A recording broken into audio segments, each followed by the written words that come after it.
सोबत असेल जाणीव। रोखोक बातम्यांसाठी पाहत राहा जाणीव मराठी। होऊ द्या जाणीव।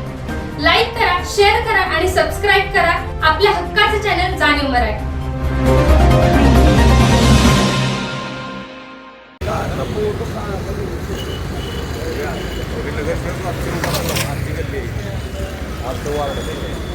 आज झाले व्हिडिओ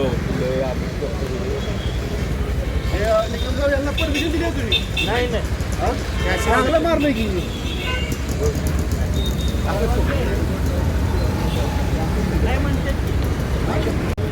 करा म्हणते कसं करायचं ही ठरवायचं ना, ते तुम्ही ठरवायचं ना, ते तुमच्यावर टाकाल नाही.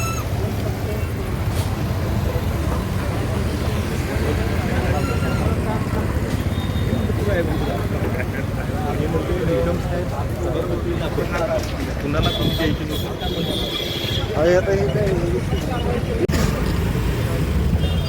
आपल्याला जर पण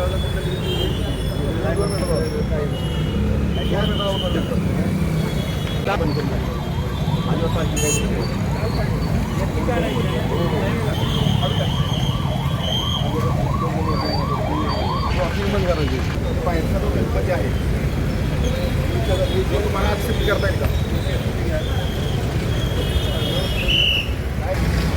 उद्यापासून मोहीम चालू. छत्रपती ईश्वरराजे भोसले, छत्रपती उदयनराजे भोसले यांच्या मार्गदर्शनाखाली काम करत असताना गेले 2-3 महिने म्हणजे जो बॉम्बे रेस्टॉरंट कोयनाकडे जाणारा रोडचं काम झालेलं आहे. त्यामुळं ह्या रोडला म्हणजे गोर्डीतनं कोयनाकडे जाणाऱ्या या रोडवर ट्रॅफिकचं प्रचंड प्रमाण वाढलेलं आहे. इथं 2-3 स्कूल आहेत, त्यामुळे जाणाऱ्या लहान मुलांना स्कूलच्या सोळा टायमिंग मध्ये मुलं काय वेळेत पोहोचत नाहीत. हॉस्पिटल्स आहेत, या सगळ्याचा विचार करून आज आम्ही नगरपालिका तसंच आपले वाहतूक शाखेचे PI माने साहेब तसंच PWD चे अधिकारी आणि नगरपालिका अशी आज आम्ही मोहीम करून पाहणी केली नाही. प्रथमदर्शनी जे काम आम्ही चालू करणार आहे ते जे काही टपऱ्या किंवा जे बाहेर अतिक्रमण जे आलेलं आहे, जे टपऱ्या लागलेला असू दे किंवा कोणाचे काही दुकानं छोटी छोटी दुकानं आहेत, पार्किंगचे विषय आहेत, हे जर आता आम्ही थोडंसं मार्गदर्शन सगळ्या अधिकाऱ्यांना केलेलं आहे. त्याप्रमाणे सोमवारी याचं ऍक्च्युअल काम चालू होईल.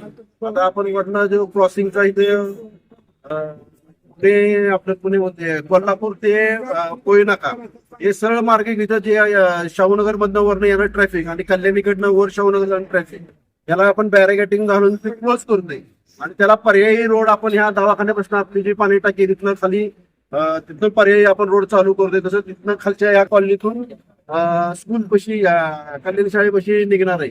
असे 2-3 निर्णय महत्वाचे आम्ही इथं आज इथं घेतलेले आहेत. त्याचं इम्प्लिमेंटेशन सोमवारपासून चालू आहे.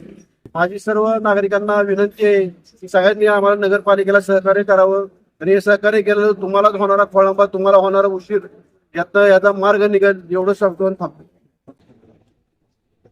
सातत्यानं गेले कित्येक दिवस झालं साईबाबा मंदिर चौक म्हणजे पोहे नाका ते गोडली नाका आणि गोडली नाका ते अजिंठा हॉटेल ते कोल्हापूर रस्ता, त्या रस्त्यावरती प्रचंड मोठ्या प्रमाणाचे अतिक्रमण होतंय आणि अतिक्रमणाबरोबरच पार्किंगचा प्रश्न निर्माण होतोय आणि जाणाऱ्या येणाऱ्या विद्यार्थी असेल, महिला असेल, पादचारी वर्ग असेल त्यांना फार मोठ्या प्रमाणात त्रास होतोय.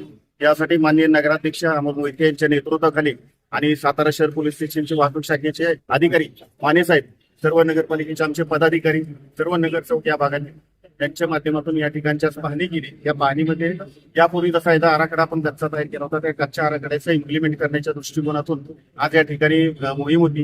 या मोहिमेच्या माध्यमातून सोमवारपासून मी आज विनंती करतो गोडेली भागातील सर्व नागरिकांना, त्याचबरोबर मुख्यधारक वगैरे यांना की जिथं जिथं आपलं अतिक्रमण असेल ते आपण स्वप्रश्न काढून घ्यावं. नगरपालिकेनं काढण्याची कारवाई करायची आपल्यावरती वेळ आणू नका, कारण हा प्रश्न तुमच्यासाठी महत्वाचा नाही तितकाच महत्वाचा. लहान मुलांना जे आई वडील शाळेत सोडायला जातात किंवा लहान मुलं येत असतात, सायकलून येत असतात, त्यांना हा फार मोठा धोका होऊ शकतो. आपण सातत्याने बघतो की गोडेली चौकामध्ये जर उभं राहिलं आणि तिथून जर शाळा सुटायच्या वेळेस आणि भरायच्या वेळेस जर बाहेर पडायचं झालं तर 1-1 तास आपल्याला या लाईन मध्ये उभं राहावं लागतं. माननीय खासदार श्रीमंत छत्रपती उदयनराजे, माननीय नामदार श्रीमंत छत्रपती शिवेंद्रराजे भोसले या दोघांनी पण आम्हाला सांगितलं होतं की याबाबत ठोस कारवाई नगरपालिकेच्या माध्यमातून करावी. आज लोकांचा, पादचाऱ्यांचा, त्याचबरोबर वाहतूक डिपार्टमेंटचा सहकार्याने आज ही मोहीम आपण पाहणी दौरा केलेला आहे. त्या पाहणी दौऱ्याच्या दृष्टिकोनातून सोमवारपासून याची मोहीम चालू होईल आणि या संपूर्ण भागातील वाहतूक सुरळीत कशा पद्धतीने यावर ट्रॅफिक त्याचबरोबर सातारा नगरपालिका यांच्या दोघांच्या माध्यमातून नियोजन केलं जाईल आणि या नियोजनाचा कुणालाही त्रास होणार नाही या दृष्टिकोनातून केलेलं आहे. माझी पुन्हा एकदा विनंती राहील या भागातील अतिक्रमणधारकांना की आपलं अतिक्रमण स्वतःहून काढून घ्या. आपल्यावरती अतिक्रमण काढण्याची वेळ येऊ देऊ नका अशी मी पुन्हा विनंती करतो. आणि आमच्या या मोहिमेत सर्व गोर्डीवासियांनी, शाहूनगर वासियांनी, त्याचबरोबर पूर्व भागातील सर्व नागरिकांनी सहकार्य घ्यावं. माननीय नगराध्यक्षांनी एक ठोस पाऊल उचललेलं आहे जेणेकरून सातारा शहरातील नाही तर या पूर्व भागातील वाहतूक व्यवस्था सुरळीत होईल. त्यास आपलं सहकार्य असावं ही विनंती.